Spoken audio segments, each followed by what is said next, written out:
Welcome, बहुत बहुत स्वागत है आपका सरकारी सिलेबस यूट्यूब चैनल पर। और अभी हम आपको चर्चा करके बताएंगे कि नेशनल टेस्टिंग एजेंसी ने आपको एक फॉर्म निकाला है जिसे आप जेई मेंस का फॉर्म भी कहते हो। देखिए, नेशनल टेस्टिंग एजेंसी क्या है कि भारत के जो महत्वपूर्ण एग्जाम है, शिक्षण एग्जाम है, नौकरी वाले नहीं करवाता है कि आपको जो है एनटीए की एग्जाम दो नौकरी मिल जाएगी। जी नहीं, आपको कॉलेज एडमिशन से रिलेटेड ये एग्जाम कंडक्ट करवाता है। ठीक है, जैसे यूजीसी नेट वगैरह के एग्जाम एनटीए ही कंडक्ट करवाता है, तो वैसे ही जेई मेन का एक एग्जाम होता है जिसके थ्रू आप 3 कोर्सों में भाग ले सकते हैं। जैसे कि बीटेक में आप आर्किटेक्चर, बैचलर ऑफ आर्किटेक्चर या बैचलर ऑफ प्लानिंग में, तो 3 तरह के जो है इसमें आप चाहे आप आईटीज़ वगैरह में चले हो या बैचलर ऑफ प्लानिंग में या आर्किटेक्चर में, तो 3 तरह से आप यहाँ से जा सकते हैं, बैचलर डिग्री कर सकते हो। ठीक है, 3 स्ट्रीम में आपकी। तो ये एग्ज़ाम बड़ा ही महत्वपूर्ण एग्जाम होता है और ये कॉमन एग्जाम टाइप का होता है। ठीक है, इसके बाद अगर आप आईटी में जाना चाहते हो तो आप जेई एडवांस का एग्ज़ाम दे दो, लेकिन वो तभी दे पाओगे जो आपने जेई मेंस का दिया हो। ठीक है, और ये सेशन 2 के लिए आपके फॉर्म जारी हो चुके हैं, आप अपना ऑनलाइन एप्लीकेशन भर सकते हो। इससे रिगार्डिंग कुछ ज़रूरी बातें हैं जो फॉर्म भरने से पहले आपको पता होनी चाहिए, या आप फ्यूचर सोच रहे हो कि आप आईटीज़ वगैरह में जाओ या बैचलर ऑफ प्लानिंग से आप करो या आर्किटेक्चर वगैरह कुछ बनो, तो आपको ये वीडियो देखना चाहिए। ठीक है, तो ये एक संयुक्त प्रवेश परीक्षा है जिसे जेई मेंस के नाम से जाना जाता है। इसके बारे में हम डिटेल जानकारी आपको देंगे। और एक चीज़ आपको और यहाँ से बता देता हूँ कि किसी भी कॉलेज में पढ़ने का जो अनुभव होता है, देखिए 12th तक तो सब लोग पढ़ते हैं, ठीक है, लेकिन कॉलेज, और वो भी अच्छा कॉलेज, कोई आईआईटीज़, एनआईटीज़ या कोई और बड़े कॉलेज, ठीक है, ज़रूरी नहीं कि आईआईटीज़ ही सब कुछ होते हैं, क्योंकि लिमिटेड सीट होती हैं, सारे सबको जा भी नहीं सकते हैं।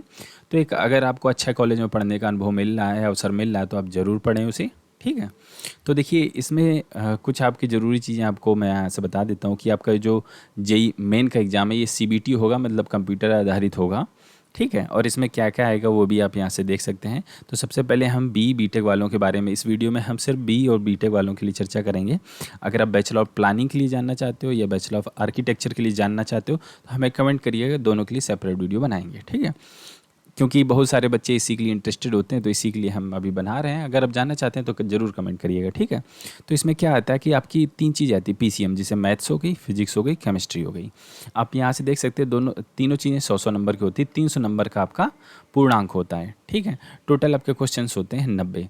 अब देखिए 2 सेक्शनों में बटा है, सेक्शन ए और सेक्शन बी। ठीक है, सेक्शन ए में क्या रहते हैं कि आपके एमसीक्यू रहते हैं, मतलब कोई आपको चुनना होगा। लेकिन जो सेक्शन बी है इसमें क्या है कि आपको fill in the blanks type के रहते हैं। आपको आंसर, जैसे किसी का आंसर आया है 55, तो आपको वहाँ पर 55 भरना है। ठीक है, तो इस तरह के रहते हैं। लेकिन ये 10 में से आपको सिर्फ 5 ही करने होते हैं, 5 अटैम्प्ट नहीं करने होते हैं।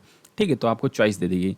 तो 5 क्वेश्चन ये, और एक प्रश्न आपको कितना होता है, एक प्रश्न होता है 4 नंबर का, तो 5 चौके 20 का सेक्शन बी हो गया, और 20 प्रश्न ये, तो 20 चौके 80, 80 का ये, तो टोटल 80 का ये, 20 का ये, टोटल 100 मार्क्स का आपका एक सेक्शन हो गया। मैथ का 80, मैथ का आपका 100 नंबर का, फिजिक्स का 100 नंबर और केमिस्ट्री का 100 नंबर। अब ये जो चीज़ मैंने आपको बताई समझाई ये नीचे लिखी है, आप चाहें तो वीडियो को पॉज करके यहाँ से पढ़ सकते हैं अच्छे से। ठीक है, आगे बढ़ते हैं। ठीक है, और इसमें मैंने आपको जैसा बताया कि 4 नंबर मिलेंगे, अब गलत करोगे तो माइनस मार्किंग भी है, 1 नंबर कट जाएगा। ठीक है, तो ध्यान रखिएगा कि आप हिसाब से ही करें, जो आपको आता है बस वही करें। ठीक है, टोटल टाइम आपको 3 घंटे का मिलेगा। अगर आप हैंडीकैप वगैरह कैंडिडेट हो तो आपको 4 घंटे का समय दिया जाएगा। ठीक है, अभी देखिए एज लिमिट की बात करें तो आप यहाँ से देख सकते हैं, ऐसे बच्चे जिन्होंने 2020 में 12th पास किया, ऐसे बच्चे जिन्होंने 12th 2021 में पास किया और 2022 में अपीयरिंग है, ऐसे बच्चे इसमें जो है ना भाग ले सकते हैं, अपना ऑनलाइन एप्लीकेशन फॉर्म भर सकते हैं। ठीक है, तो ये चीज़ हो गई।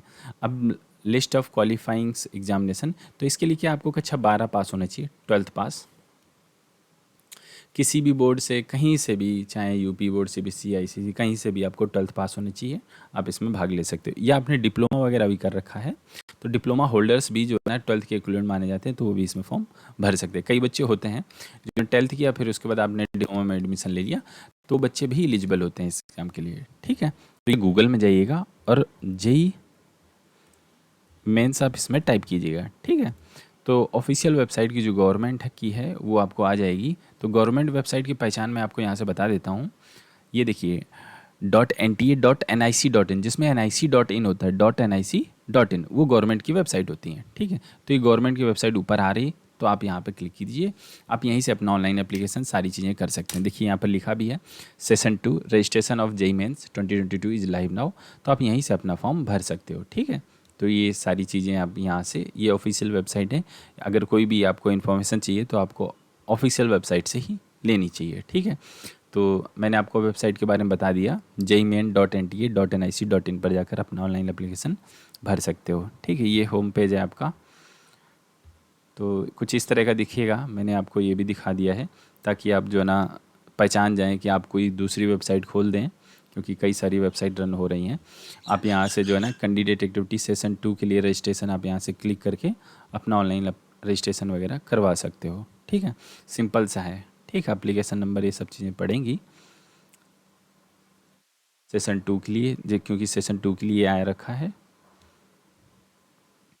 और अगर आपने रजिस्ट्रेशन नहीं किया तो आप पहले से रजिस्ट्रेशन करना, फिर जो है ना रजिस्ट्रेशन के बाद तब आप यहाँ से आगे कंटिन्यू कर पाओगे। ठीक है, आप पहले रजिस्ट्रेशन यहाँ से कर लीजिएगा। कुछ ज़रूरी जानकारी आपकी रहेंगी, आप यहाँ से देख सकते हैं। फॉर्म फीस वगैरह दे रखी है कि आपकी कितनी फॉर्म फीस है। ठीक है, अगर आप जो है ना BE-BTech के लिए जा रहे हो तो जनरल OBC वाले कैंडिडेट जो हैं उन्हें आप यहाँ से देख सकते हैं। मेल कैंडिडेट को 3,000 रुपये फॉर्म फीस है।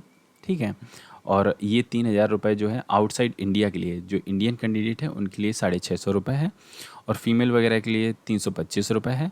ठीक है, और आप यहाँ से देख सकते हैं फॉर्म फीस के बारे में। फॉर्म फीस वैसे थे इनकी काफ़ी ज़्यादा, SC ST वालों को थोड़ा सा कम फॉर्म फीस है। ठीक है,